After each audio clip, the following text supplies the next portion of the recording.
आज के हम वीडियो में बात करेंगे लिफ्टिंग ऑफ कॉर्पोरेट व्हील, बहुत इंपॉर्टेंट टॉपिक। और इससे पहले कि अगर आपने इसकी पहली वीडियो नहीं देखी है, कंपनी क्या होता है, उसके कैरेक्टरिस्टिक्स क्या होते हैं, तो सबसे पहले आपको वो वीडियो ज़रूर देखनी है, तभी आपको ये वीडियो में ज़्यादा अच्छे समझ में आएगा। ये वीडियो में आपको अच्छे समझ तभी आएगा जब पहले आप वो वीडियो देखोगे, और उस वीडियो का लिंक मैं डिस्क्रिप्शन में डाल रहा हूँ, आपने वो जाके सबसे पहले देखना है। चलिए स्टार्ट करते हैं। लिफ्टिंग ऑफ कॉर्पोरेट व्हील क्या होता है। जैसे कि आप जानते हैं, कंपनी क्या है, एक आर्टिफिशियल पर्सन है जो कि बॉर्न और टर्मिनेट बनती भी है लॉ के द्वारा और ख़त्म भी हो जाती है लॉ के द्वारा। लॉ के द्वारा बनती है ना, इसको लॉ के द्वारा बनती है ये कंपनी। इनकॉर्पोरेट होती है ये कंपनी लॉ के अंदर, और ख़त्म भी वही लॉ वाली करती है। तो कंपनी ऐसे बनती है। कंपनी के बारे में एक करेक्टरिस्टिक हमने पढ़ा था, that is separate legal entity. वो करेक्टरिस्टिक कहाँ से आया था, ये केस हमने उस वीडियो में डिस्कस करा था। अगर आपने ये केस नहीं देखा है, ये केस नहीं पता है, तो पहले आप वो वीडियो जरूर देखो, उसमें पूरा मैंने केस डिस्कस कर रखा है। Salmon versus salmon and company का केस है। एक वर्डिक्ट में हमने ये पता चला था, इसमें वर्डिक्ट निकला था, ये निकला था कि भाई कंपनी सेपरेट लीगल एंटिटी होती, यानी कि कंपनी अलग है, मेंबर्स अलग होते हैं कंपनी के। इसमें क्या हुआ था कि एक सैलमन नाम का बंदा था, उसने खुद की अपनी कंपनी खोल ली, अपना पूरा बिजनेस अपनी कंपनी को ही बेच दिया, और अपनी कंपनी का वो डिवेंचर होल्डर बन गया। उसके बाद क्या हुआ कि कंपनी बंद होगी।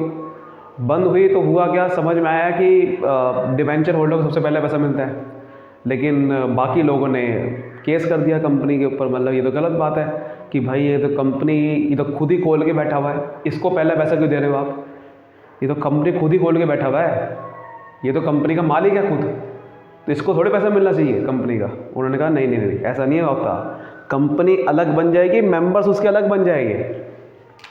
यही कंपनी अलग है, मेंबर्स अलग है, भले ही उसका मेंबर खुद उसका मालिक क्यों ना हो, लेकिन अगर उसने खुद वो डिवेंचर होल्डर है तो उसको ही पैसा मिलेगा। वो कोले भले ही वो मालिक क्यों नहीं है कंपनी का, इससे कोई फर्क नहीं पड़ता। हम कंपनी को अलग मान लेते हैं, एक अलग पर्सन है वो, उसके मेंबर अलग है, तो कंपनी को अलग मानते हैं हम, भले ही उसके मेंबर उसका मालिक क्यों ना हो, इससे कोई फर्क नहीं पड़ता। तो उसी को बोलते हैं कॉर्पोरेट व्हील। एक व्हील है, एक पर्दा है। व्हील का मतलब एक ऐसा व्हील आ गया है कि जिसकी वजह से एक कंपनी को हमने अलग कर दिया और उसके मेंबर्स को हमने अलग कर दिया। हमें कंपनी को एक अलग एंटिटी मान लिया, अब उसके अंदर जो मेंबर्स है वो कंपनी के अलग हो गए। हम कंपनी का पेश कैसे कर सकते हैं, मेंबर का मतलब बीच में नहीं आएगा। यानी कि अब कंपनी को अलग मान लिया, मेंबर्स को अलग मान लिया, अब उसके मेंबर भले ही कंपनी का डिवेंचर होल्डर बन जाए, ठीक है, कंपनी का भले ही वो शेयर होल्डर बन जाए, कुछ भी बन जाए, वो हम उसको अलग मान के चलेंगे। उसको ये नहीं मानने चलेगी कि मालिक है खुद ही, नहीं नहीं नहीं, कंपनी अलग है, मेंबर अलग मान लिया। लेकिन यही चीज़ की वजह से लोगों ने इसका दुरुपयोग शुरू कर दिया, इसका गलत इस्तेमाल कर दिया। तो इसी की वजह से लोगों ने क्या करा कि मेंबर्स तो अलग है भाई, अब कुछ भी करो, मेंबर्स क्या करने लगे, कंपनी को फ्रॉड करने लग गया, क्योंकि कंपनी पकड़ी जाएगी, मेंबर्स नहीं पकड़े जाएगी, तो कंपनी पे केस होगा, मेंबर्स बच जाते हैं बीच में। तो मेंबर्स क्या हो गया, बहुत ज़्यादा फ्रॉड करने लगे कंपनी पे, गलत ट्रांजेक्शन करने लगे थे, कंपनी के गलत थर्ड पार्टी के साथ धोखा देने लगे उन लोगों को, क्योंकि उनको पता है कि मेंबर तो पकड़े जाने वाले हैं नहीं, कंपनी पकड़ी जाएगी, कंपनी के सारे एसेट बिक जाएंगे, मेंबर का मतलब ही नहीं है। तो लेकिन उसी की वजह से फिर एक हमने निकाला, that is lifting of corporate wheel, कि अगर कोई directors of company D fraud करते हैं, मतलब फ्रॉड करते हैं कंपनी के साथ या किसी थर्ड पार्टी के साथ भी, तो आपकी ये कॉर्पोरेट व्हील के अगेंस्ट है, कंपनीज एक्ट के अगर वो अगेंस्ट है, मतलब जो भी एक्ट ऐसा कर रहे हैं वो कंपनीज एक्ट के अगेंस्ट है, तो फिर लॉ परमिट करता है on the orders of national company law tribunal. National company law tribunal क्या है कि जो कंपनी के जो भी केसेस होते हैं ना, सारे यहाँ पर जाते हैं। जैसे हमारा कोर्ट बना हुआ होता है, वैसे ही इनका ये कंपनी का कोर्ट है, समझ लो, नेशनल कंपनी लॉ ट्रिब्यूनल। जिसको भी कोई अपील करनी होती है, कंप्लेन करनी होती है, वो यहाँ पर जाता है कंपनी के लिए। वो उसके ऑर्डर से कंपनी की हम कॉर्पोरेट व्हील को लिफ्ट कर सकते हैं, यही लिखा हुआ है कि the law permits on the order of national company law tribunal to lift the corporate veil and make the directors या मेंबर्स गिल्टी ऑफ मिसकंडक्ट। फिर हम ये पर्दा, जो नकली पर्दा बना हुआ है, उसको गिरा देंगे, और कंपनी और मेंबर्स को फिर हम एक ही मान लेंगे, फिर नहीं मानेंगे अलग अलग। हम यही मान लेंगे भाई मेंबर्स ही कंपनी को चला रहे थे और मेंबर्स ने अगर गड़बड़ करी है तो मेंबर्स को पकड़ा जाएगा, कंपनी को नहीं पकड़ा जाएगा। ये पर्दा जो लगा हुआ था नकली पर्दा, उसको गिरा देंगे और मेंबर्स को पकड़ लेंगे, क्योंकि अल्टीमेटली कंपनी तो मेंबर ही चला रही है ना, कंपनी मेंबर्स उसकी चला रही है। तो उसने अगर गलती करी है, कुछ ऐसे एक्ट कर दिया जो कि उसके खिलाफ है कंपनीज एक्ट के भी, तो फिर ये नकली पर्दा गिरा देंगे, फिर कंपनी को नहीं पकड़ेंगे, सीधा उसके पीछे के मेंबर्स को पकड़ लेंगे। तो the code directs that lifting the corporate veil and hold the directors of the company liable for their actions, it is called piercing the corporate wheel. मतलब कॉर्पोरेट व्हील को ख़त्म करना, कि जब कंपनी के डायरेक्टर्स या उसके मेंबर्स को पकड़ते हैं पीछे से, that is piercing the corporate wheel. हमने जो कॉर्पोरेट व्हील है, जो कंपनी और मेंबर्स की डिस्टिंक्शन है, उसको ख़त्म कर दिया, उसी को बोलते हैं piercing द कॉर्पोरेट व्हील। चलिए अब इसका आगे समझते हैं। That is exception. एक्सेप्शन क्या क्या है कि भाई ये कहाँ का अप्लाई नहीं होगा, अंडर स्टैट्यूटरी प्रोविजंस और अंडर जुडिशियल इंटरप्रिटेशन में बता रखा है। सबसे पहला है स्टैट्यूटरी प्रोविजंस, इसमें बता रखा है कंडीशन है, हर जगह अप्लाई नहीं होगा, ये कंडीशन होगी तभी कॉर्पोरेट व्हील हो सकता है, लिफ्टिंग हो सकता है मतलब। तो पहला है reduction of number of members below statutory limit. Statutory limit है कि भाई जैसे कि अगर हमारी पब्लिक कंपनी है तो पब्लिक कंपनी खोलने के लिए मिनिमम 7 मेंबर चाहिए, ये बता रखा है। प्राइवेट कंपनी खोलनी है तो मिनिमम हमें 2 मेंबर चाहिए। अब आपने इसको माना नहीं, आप क्या कर रहे हो कि 7 मेंबर चाहिए, आप 5 मेंबर है और आपने कंपनी खोल दी। आप सोच रहे हो कि किसी को पता चलेगा, मेंबर्स तो लाइबल होते नहीं है, कॉर्पोरेट व्हील है, तो जैसे ही उनको पता चलेगा तो आपकी लिफ्टिंग और कॉर्पोरेट व्हील कर ली जाएगी और आपको पकड़ा जाएगा। That is reason. दूसरा है establishing the relationship of holding and subsidy company. आपको पता है कि एक ना होल्डिंग कंपनी होती है, एक सब्सिडी कंपनी होती है। होल्डिंग कंपनी होती है कि दो दूसरी कंपनी को होल्ड करके रखती है, मतलब एक होती है पेरेंट कंपनी, ये है पेरेंट। जैसे कि रिलायंस क्या है, पेरेंट कंपनी, उसकी सब्सिडरी क्या है, रिलायंस जियो। ऐसे बहुत सारी कंपनी है जो एक होती है होल्डिंग और उसकी कंपनी होती है सब्सिडी, जिसका उस कंपनी की जैसे आपने हिस्से आपने की कंपनी खरीद ली है, कंपनी के अंदर इन्वेस्ट कर रखा है 50% से ज़्यादा, 50% से ज़्यादा आपने इन्वेस्ट कर रखा है किसी कंपनी के अंदर, तो आपकी वो सब्सिडी बन जाती है। तो वो कह रहा है कि अगर आपका कोई रिलेशनशिप देखना है, कोई कोर्ट को, ट्रिब्यूनल को, नेशनल कंपनी लॉ ट्रिब्यूनल को देखना है कि यहाँ ये होल्डिंग सब्सिडी है भी या नहीं है, तो फिर आपकी वो लिफ्टिंग ऑफ कॉर्पोरेट व्हील कर सकते हैं और आपके बारे में जानेंगे कि भाई हमें रिपोर्ट करो कि भाई आपकी सब्सिडरी की बैलेंस शीट बताओ, आपकी सब्सिडरी की क्या पोजीशन है, डायरेक्टर्स कौन कौन से है, ये सब सारी की सारी लिस्ट भेजो। वो कर सकते हैं काम। इन्वेस्टिगेटिंग कर सकते हैं कि कंपनी के अफेयर्स, अगर लग रहा है कि भाई आपकी कंपनी का अफेयर सही नहीं चल रहा, आप कुछ पॉलिसीज़ को फॉलो नहीं कर रहे, कंपनीज एक्ट को फॉलो नहीं कर रहे, तो फिर वो कॉर्पोरेट व्हील कर सकते हैं इन्वेस्टिगेशन करने के बाद। या फिर इन्वेस्टिगेटिंग फ्रॉडलेंट ट्रेडिंग, अगर कभी कभार आपको मतलब सेंट्रल गवर्नमेंट को या ट्रिब्यूनल को इन्वेस्टिगेट करना है कि कंपनी कहीं फ्रॉडलेंट ट्रेडिंग तो नहीं कर रही, कि कई जो कंपनी के मेंबर्स है या डायरेक्टर्स है वो किसी के साथ धोखेबाजी तो नहीं कर रहे, तो अगर कोई फ्रॉडलेंट ट्रेडिंग तो नहीं कर रहे, उसको पकड़ना है तो फिर कॉर्पोरेट व्हील को लिफ्ट कर देंगे। फिर है non disclosure of companies name. कभी कभार क्या होता है कि कंपनी की जो एड्रेस है या नेम है उसको आप डिस्क्लोज नहीं करते, सही से छुपाते हो ताकि आप काम करते रहो, किसी को पता ना चले और आप फ्रॉड काम करते रहो। तो अगर आप ऐसे काम कर रहे हो कि आप सही से डिस्क्लोज नहीं कर रहे हो कंपनी का रजिस्टर्ड ऑफिस क्या है, कंपनी का नाम क्या है, तो फिर आपकी लिफ्टिंग ऑफ कॉर्पोरेट व्हील कर ली जाएगी और आपको पकड़ा जाएगा। ऐसे ही इसमें भी पकड़ा जाएगा, क्योंकि अगर आपने फ्रॉडलेंट ट्रेडिंग करी, किसी को नुकसान करा, जैसे कि इसमें ये फ्रॉडलेंट ट्रेडिंग जो होती है ज़्यादातर बाइंडिंग कम में हम इन्वेस्टिगेटिंग करते हैं, यानी कि जब कंपनी बाइंडिंग कम हो रही है और आपको इन्वेस्टिगेट करा, आपने ट्रिब्यूनल ने इन्वेस्टिगेट करा कि यार बाइंडिंग अप में आपने फ्रॉडलेंट ट्रेडिंग करी थी, किसी को धोखेबाजी करी थी आपने, तो कंपनी के मेंबर्स को पकड़ा जाएगा और उसको कहा जाएगा कि आप अपने पैसों से, आपके लायबिलिटी है उसको पे करना क्राइटर्स की। तो वैसे तो कंपनी की लायबिलिटी होती है, फिर मेंबर्स को पकड़ा जाएगा। तो ऐसे ही इन्वेस्टिगेटिंग कंपनीज ओनरशिप, कभी कभार कंपनी की ओनरशिप भी गड़बड़ में होती है, चला कौन रहा है कंपनी यही नहीं पता, तो उस समय कॉर्पोरेट व्हील को लिफ्ट करते हैं।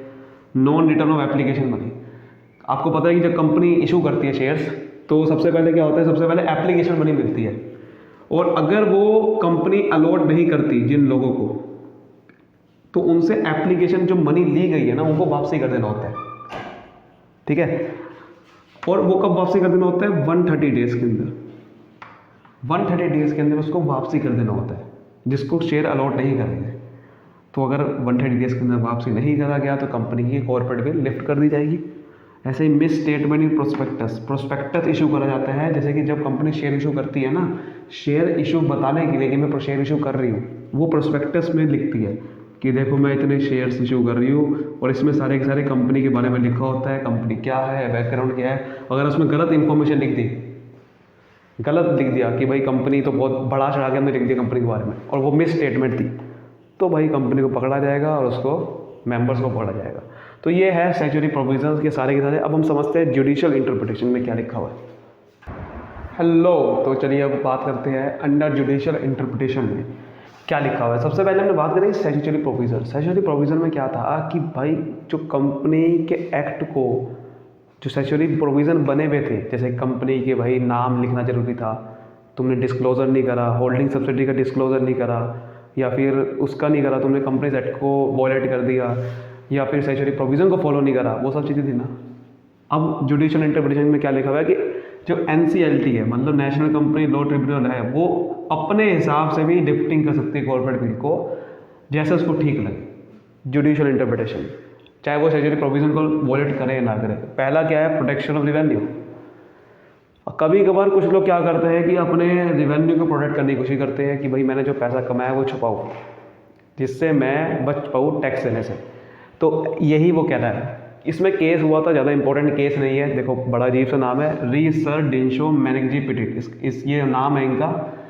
एक केस में क्या था कि ये बहुत अच्छी खासी इनकम कमाते थे, इनकी इनकम बहुत तरीके का थी। ये इंटरेस्ट से भी इनकम कमाते थे, कहीं पे इन्वेस्ट करते थे उससे इंटरेस्ट आता था, डिविडेंड से भी इनकम कमाते थे।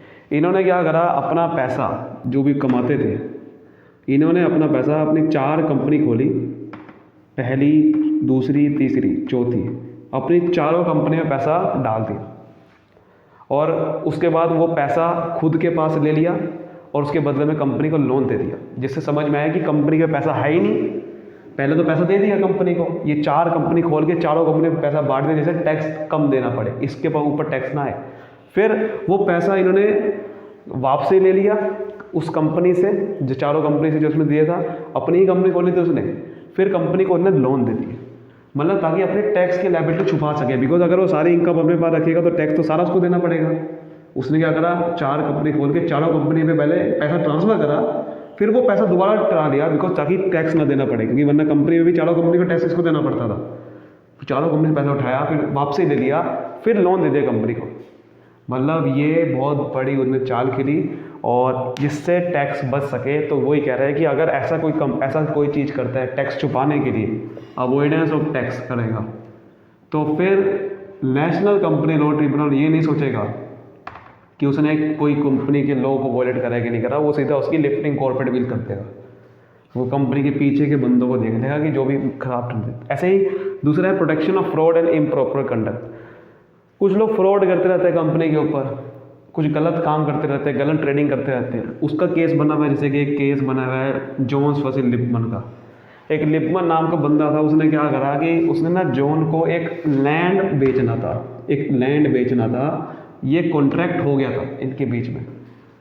उसके बाद लिपमन ने अपना माइंड चेंज करा, उन्होंने कहा सोचा भाई लैंड नहीं, मैं इसको बेचूंगा नहीं, इसको बेचूंगा तो मेरे पास पैसे आ जाएंगे और मुझे भाई गड़बड़ हो जाएगी, टैक्स देना पड़ सकता है। उसने क्या करा, अपनी ही कंपनी खोली और ये लैंड अपनी ही कंपनी को बेच दिया। अपनी कंपनी खोल के अपनी कंपनी को ही बेच दिया था लैंड। अब कंपनी को बेच दिया तो कंपनी के लिए तो वो एसेट बन गया ना, तो हुआ क्या, इसके ऊपर तो लायबिलिटी लैंड की हट गई ना, इसको अपनी कंपनी को बेचना पड़ा लैंड। अब लेकिन ये ट्रांजैक्शन जो हुई, नेशनल कंपनी लॉ ट्रिब्यूनल ने कह दिया कि गलत है।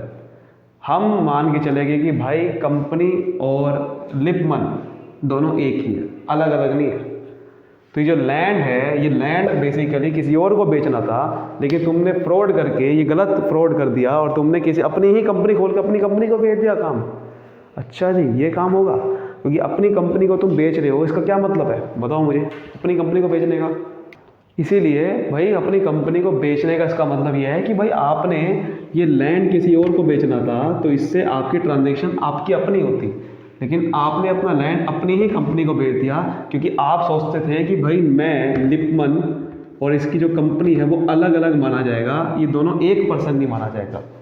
ऐसा ना सोचो कि भाई मैंने अपना ही एसेट बेच दिया, तो भले उन्होंने कहा कि नहीं नहीं भाई यहाँ पर आपकी कॉर्पोरेट बिल लिफ्ट हो जाएगी, यहाँ पर आप और कंपनी एक ही माना जाएगा कि आपने अपना लैंड को छुपाने के लिए किसी और को बेचना था, कॉन्ट्रैक्ट हो चुका था, तो आपने किसी अपनी कंपनी को बेच दिया। आ जाओ सामने। तीसरा, determination of enemy character of a company. यार कभी कभार क्या होता है कि कोई दो देश दुश्मन बन जाते हैं, जैसे कि अब वॉर हुआ था जैसे कि रशिया और यूक्रेन के बीच में, है ना। अब ये दो देश दुश्मन बन गए, उसको बोलते हैं फॉरेन एनिमी या हॉस्टाइल एलियंस। इसको ये बोलते हैं हॉस्टाइल एलियंस या फिर एनिमीज बोलते हैं। तो उसे ये बात कर रहा है, कभी कभार एनिमी होता है, तो अगर एनिमी कैरेक्टर हो जाए कंपनी का तो वो ट्रांजेक्शन सारी गलत मानी जाती है वहाँ पर फिर लिफ्टिंग हो जाएगी कॉर्पोरेट बिल की। उसका केस बना हुआ है डैमिलियर कंपनी है limited versus continental tyre and rubber company limited. ये केस आप लिख सकते हो इन पॉइंट के साथ। ये केस में क्या था, ये दो कंपनी बेसिकली थी। ये कंपनी फॉर्म हुई थी इंग्लैंड में दरअसल, और इसके जो शेयर होल्डर्स थे वो बेसिकली रशिया के थे। किसके थे? रशिया के। अब हुआ क्या, इंग्लैंड और रशिया के बीच में वर्ल्ड वार हो गया। वर्ल्ड वार हुआ था, तो वर्ल्ड वार होने की वजह से वर्ल्ड वार फर्स्ट आया, तो उसकी वजह से क्या हुआ, इन दोनों के देश के बीच में दुश्मनी हो गई। अब इसके मेंबर्स थे रशिया के, कंपनी इंग्लैंड में फॉर्म हुई थी, इन दोनों के बीच में गड़बड़ होगी, वर्ल्ड वार हो गया और एनिमी बन गए, ये हॉस्टाइल एलियंस बन गए। क्या बन गया? हॉस्टाइल एलियंस बन गए। तो फिर एक बहुत सारी जो कंपनी के अंदर ट्रांजेक्शन हुई, ठीक है, हॉस्टाइल एलियंस बन गई है, मतलब कि फॉरेन एनिमी बन गए। अब कंपनी को पैसा रिकवर करना था, कंपनी को पैसा रिकवर करना था एक डेट का, डेटर थे, ट्रेड डेट था, डेटर थे, पैसा रिकवर करना था, डेटर थे बहुत सारे जिनको पैसा देना था। कंपनी ने डेटर रिकवर करने के लिए केस फाइल करा कि भाई ये डेटर पैसा नहीं दे रहे, तो ये केस को निगलेक्ट कर दिया।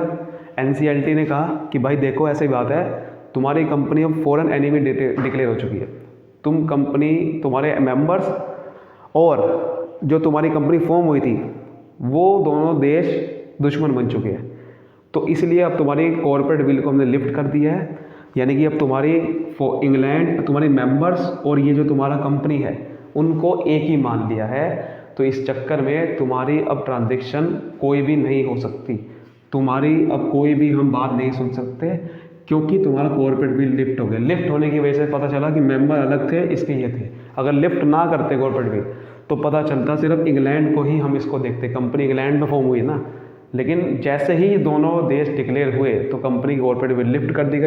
इसमें था तो वो हॉस्टाइल एलियंस थे, लेकिन इंग्लैंड में ये केस इन्होंने कोर्ट में केस करा था, इसलिए इंग्लैंड वालों ने, इंग्लैंड की कोर्ट ने कहा कि भाई गलत है ये, हमारा देश अब तुम्हारा जो तुम्हारे मेंबर का देश था वो अलग है। वो कहेगी ऐसा क्यों, क्योंकि तो कंपनी तो कॉर्पोरेट बिल होती है वहाँ पर। उन्होंने कहा नहीं नहीं नहीं, जब जैसे ही हॉस्टाइल एलियंस तुम बन गए, अब कॉर्पोरेट बिल हट गई, अब नहीं है अब तुम्हारी, इसलिए क्योंकि तुम्हारा मेंबर अलग है, तुमने देख लिया कॉर्पोरेट बिल हटा के। तो ये थे हमारा, सबसे पहले हमने समझा कॉर्पोरेट बिल क्या होता है, एक्सेप्शन हमने समझा, फिर स्टैट्यूटरी प्रोविजन के अंदर क्या थी और जुडिशियल इंटरप्रिटेशन। तो उम्मीद करता हूँ आज की वीडियो में आपको अच्छे से क्लियर हुआ होगा। मैंने एक एक पॉइंट को अच्छे से समझाने की कोशिश की है। तो कंक्लूजन में हमने क्या समझा कि भाई कंपनी कॉर्पोरेट बिल होती है कंपनी के अंदर, लेकिन अगर कंपनी उसका गलत फ़ायदा उठाएगी तो फिर वो लिफ्ट कर दी जाएगी, चाहे वो स्टैट्यूटरी प्रोविज़न को फॉलो नहीं कर रही है या फिर जुडिशियल इंटरप्रिटेशन, या फिर कंपनी ऐसा काम कर रही है जो कि कोर्ट भी सही नहीं समझता, तो वहाँ पर भी कंपनी की कॉर्पोरेट बिल लिफ्ट कर दी जाएगी, यानी कि मेंबर्स और कंपनी को एक मान लिया जाएगा, और मेंबर्स को फिर उस जो भी नुकसान हुआ या जो भी उन्होंने गलत काम किया उसको पकड़ा जाएगा और उसको सजा दी जाएगी। तो आई होप आपको अच्छे समझ में आया होगा। मैंने एक एक पॉइंट को अच्छे से समझाने की कोशिश की है। वीडियो को लाइक करें, समझ में आया तो फैला दीजिए। ऐसे ही वीडियो देखने के लिए चैनल को सब्सक्राइब कर दीजिए। थैंक यू सो मच, मिलते हैं अगली वीडियो में।